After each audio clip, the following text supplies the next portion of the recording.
Have you ever heard of a country where group jogging requires official permission? Where cows are not just livestock, but are named during weddings, loved like family, and never served on a plate? Where a party might begin with just black beans and cornmeal, and end with royal drums shaking the earth like a thunderstorm?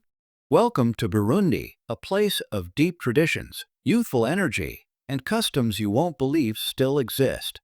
And the most shocking part? You could live among all this cultural richness for just $700 a month. Join us as we uncover 15 of the strangest and most jaw-dropping facts about one of Africa's most overlooked nations. Fact number 13. The women who carry a nation on their heads. In Burundi, the quiet strength of the nation moves atop the heads of its women. Across red dirt paths and terraced hillsides, it's a daily sight. Women walking with firewood, water jugs, or banana stalks stacked impossibly high, hands-free. No straps, no support, just posture, rhythm, and ancestral skill. But these women aren't just carrying burdens. They're carrying communities. In a country where economic hardship runs deep, Burundian women are the backbone of survival. They work the fields, raise the children, manage the homes, fetch the water, and sell the produce, all while weaving joy and resilience into every step.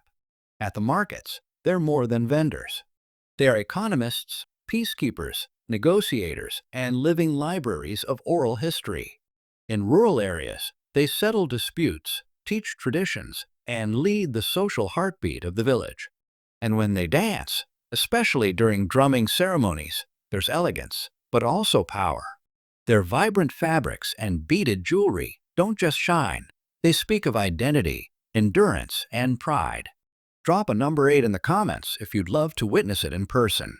Fact number 12. The most unique DIY scooter in the world. Welcome to Burundi, where necessity meets brilliance on 2 wooden wheels. Introducing the Chukudu, a hand-built, gravity-defying wooden scooter that's part wheelbarrow, part scooter, and part engineering marvel. Crafted almost entirely from wood, with recycled rubber tires from old cars, the Chukudu isn't just transportation, it's a lifeline. This rugged ride can carry up to 500 pounds of cargo, bananas, sacks of charcoal, firewood, even crates of beer, down the steepest of hills. No motor, no pedals, just balance, foot brakes, and raw skill. Young men steer these wooden beasts with their bodies, zipping down hills in towns like Nazi and Kayanza, where paved roads are few but hustle is everywhere. Getting uphill? That's simple. They push it, step by step, like a wooden ox. Originally invented in the Democratic Republic of Congo, the Chukudu has become a symbol of entrepreneurial spirit in Burundi. Some riders make a week's income in a single day by delivering goods to local markets. Fact number 11. The forest people who dance on stilts. In the misty highlands near Kibera National Park lives one of Burundi's oldest and most resilient communities, the Batwa people.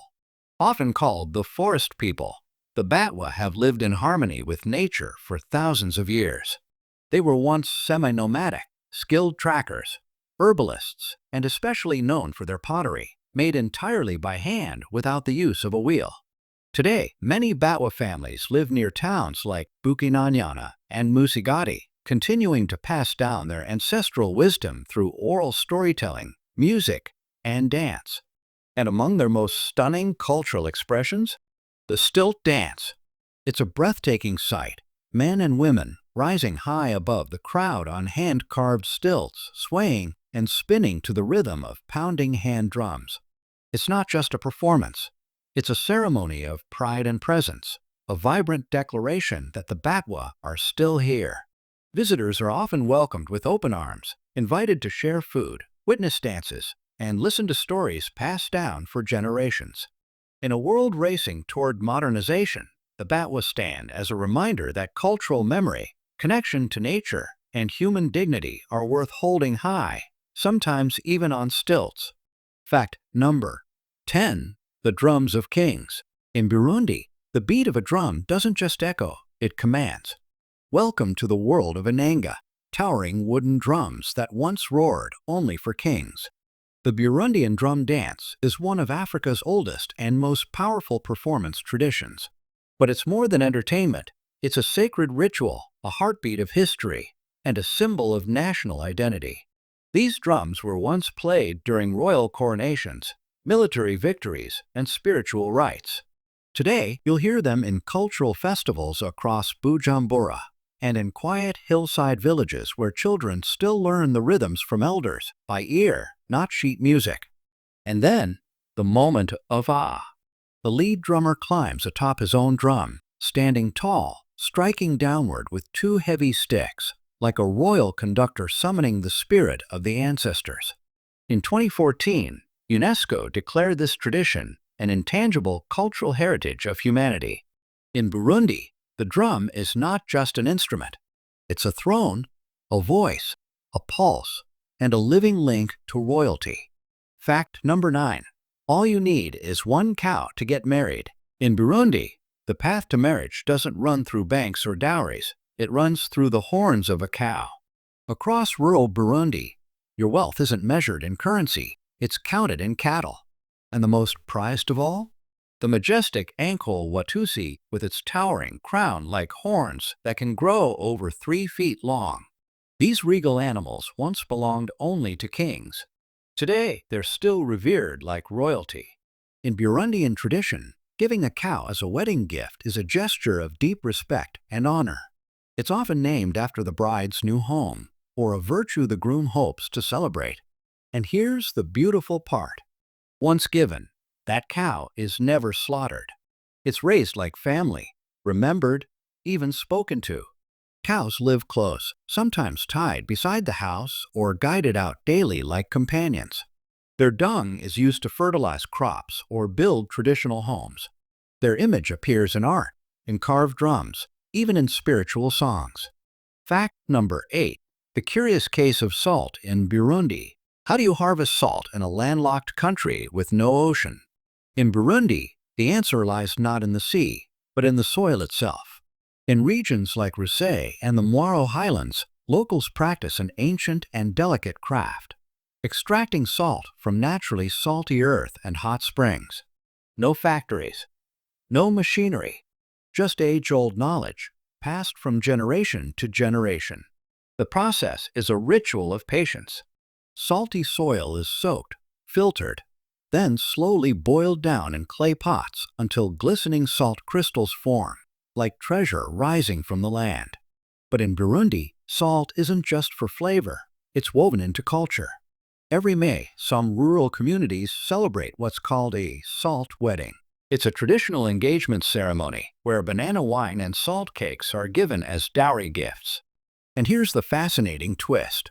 If the bride tastes just a pinch of salt during the event, it's her silent and graceful way of saying yes. In Burundi, salt does far more than season food. It flavors identity, tradition, and love. Fact number 7. Important notes when visiting Burundi. Traveling through Burundi offers more than just beautiful landscapes. It offers deep, unscripted human connection. But here's something you'll quickly notice. In Burundi, asking isn't begging. It's a culturally rooted gesture, an instinctive form of interaction shaped by decades of economic hardship and shared resilience. At local markets, children may come up to you asking for candy. At roadside stops near Lake Tanganyika, a stranger might offer directions or even walk with you unprompted, just to help.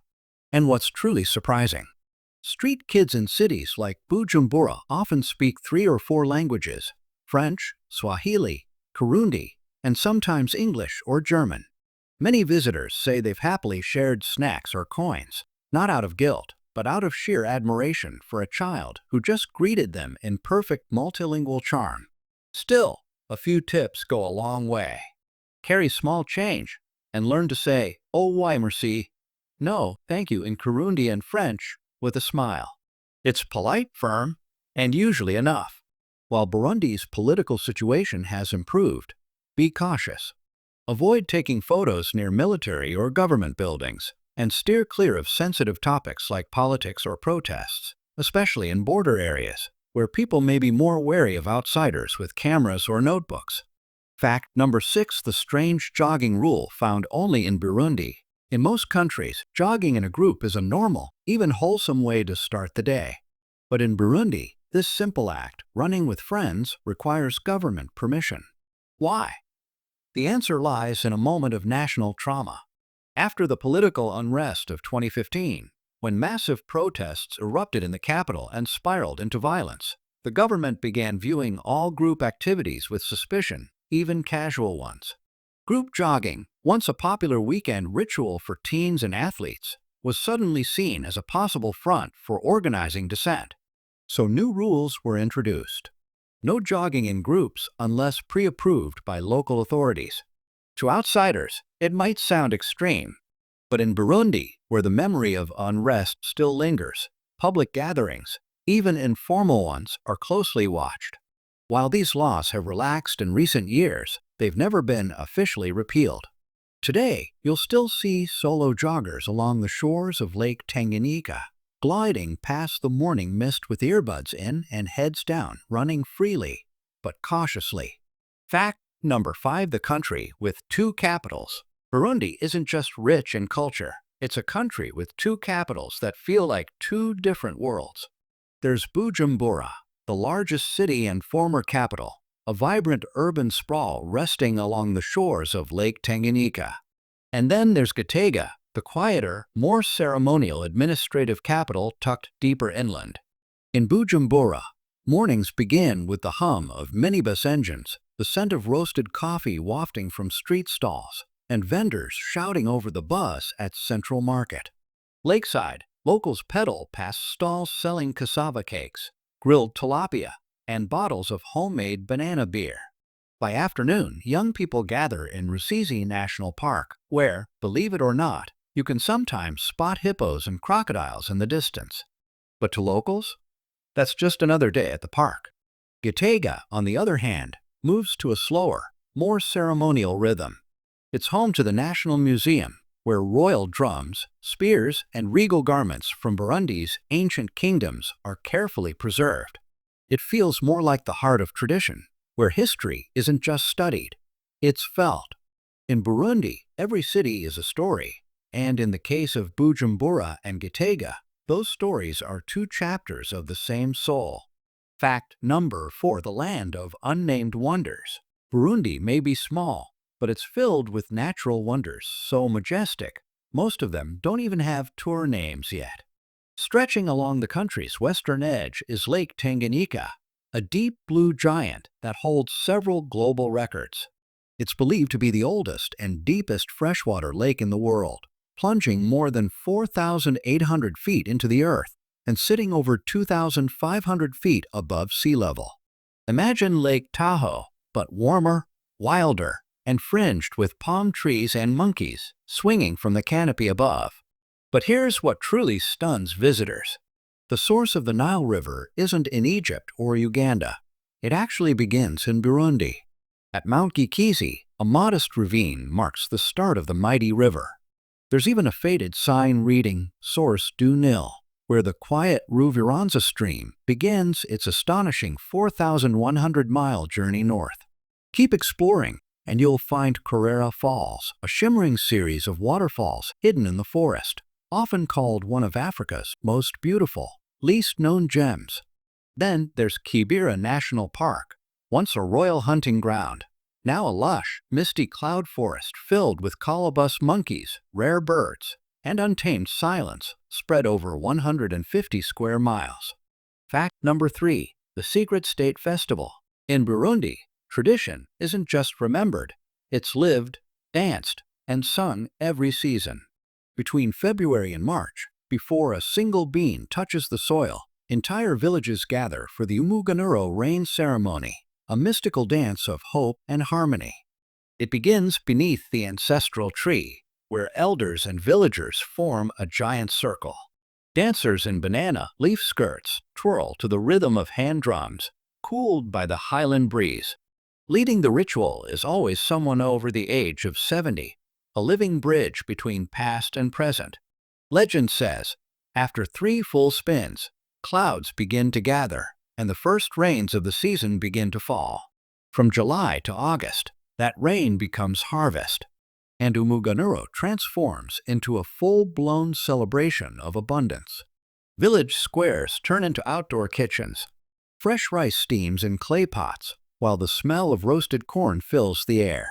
Drums thunder at 100 beats per second, vibrating through your chest like an open-air rock concert. And in a beautiful display of unity, everyone, from farmers to mayors, scoops the first spoon of rice together, reaffirming that in Burundi, community comes before everything. Fact number 2: Cost of living in Burundi. A budget-friendly secret for American travelers. If you've ever dreamed of downsizing your life without sacrificing comfort, Burundi might just be your best-kept secret. The cost of living here is 60 to 70% lower than in the United States and about 40% less than in most European countries. In Gitega or Bujumbura, you can rent a fully furnished one-bedroom apartment for as little as $180 to $300 per month, depending on the location and amenities. Utilities, electricity, water, trash pickup, and even fiber optic internet can total just $40 to $60 a month. A local meal at a street-side eatery? Just $2 to $4. Prefer something Western style? You're still looking at only $8 to $12. If you cook at home, $25 a week will cover plenty of fresh fish, green bananas, beans, and seasonal vegetables. Getting around? Hop on a moto taxi for just 50 cents per ride, or hire a private car with a driver for $20 minus 30 a day. Even a gym membership in the city center runs only $25 minus 35 per month, and a basic dental checkup might cost just $15 minus 25. If you could live here, would you? Drop a 1 in the comments for yes, and a 0 for no, and tell us why. Fact number 1: Must-try dishes in Burundi. A taste of the unexpected. Let's end our journey with the flavors that fuel the soul of Burundi.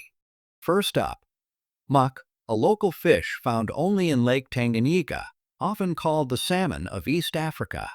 Firm, slightly fatty, and rich in flavor, it's usually grilled whole over charcoal and served with boiled green bananas and a sprinkle of local pink salt.